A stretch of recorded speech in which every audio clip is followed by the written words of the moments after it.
প্ৰথমে মই আজি আমাৰ নেম কেয়াৰ ড্ৰিম লাইট যিটো সংযোগ হৈছে সেই বাৰ্তাটো সমূহ অসমবাসী তথা আমাৰ সমূহ অঞ্চলত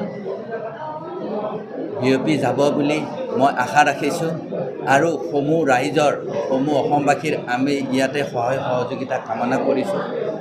আপোনালোককো লগতে মই ইয়াত আজি উপস্থিত হোৱাৰ কাৰণে ধন্যবাদ জ্ঞাপন কৰিছোঁ।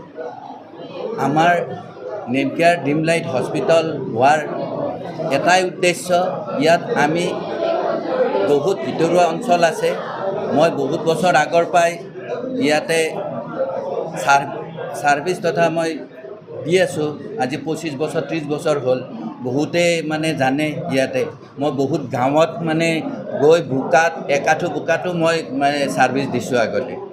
কাৰণ মই যিটো কৰিছোঁ প্ৰথমৰ পৰাই, যিহেতু মই গাঁৱৰ ল'ৰা, গাঁৱত এটা কিবা কৰিম বুলি মোৰ আশা আছিল।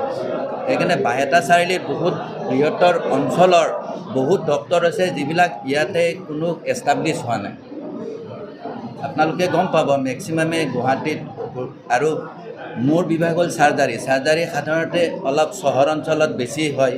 আমাৰ ইয়াতে ব্যৱস্থা নাছিল, কিন্তু সেই ব্যৱস্থাৰ নথকা স্বত্বেও মই ইয়াত থাকি গাঁওসমূহত যাই মোৰ যিখিনি কেপাচিটি সেই হিচাপে মই ট্ৰিটমেণ্ট দিব চেষ্টা কৰিছিলোঁ।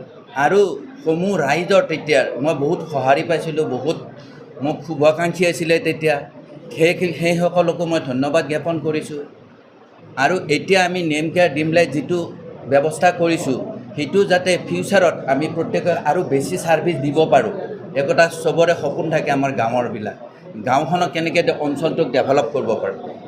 তাৰপিছত আমাৰ এই জন্মলগ্নৰ পৰাই হিতেশ দা জড়িত হৈ আছে, তাৰ আগৰ পৰাই জড়িত আছে। গতিকে ইয়াত বহুত বেলেগ বেলেগ হস্পিটেল আহিছে, কিন্তু মই বাহিৰৰ হস্পিটেলৰ লগত কোনো কৰা নাই। যিহেতু আমাৰ লোকেল হস্পিটেল, লোকেল বস্তুটো বুলি ক'লে, গাঁৱৰ বস্তু বুলি ক'লে আমাৰ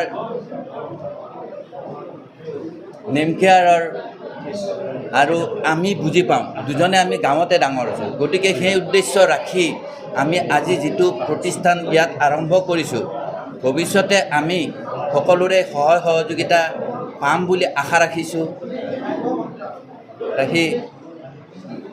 আৰু ট্ৰিটমেণ্ট ক্ষেত্ৰত আমি যিমান পাৰি আমি ছাৰ্ভিচ দিয়াৰ ব্যৱস্থা কৰিম। যিমানখিনি আমাৰ সামৰ্থ্য থাকে সেই হিচাপে ইয়াতে দিম। আৰু ইয়াত যিটো নোৱাৰিম আমি হিতেশ দাই অলৰেডি ক'লে, গতিকে সেইখিনি আমি ব্যৱস্থা কৰিম। গতিকে বিশেষ নাই, বাকী আপোনালোকৰো সহায় সহযোগিতা মই কামনা কৰিছোঁ।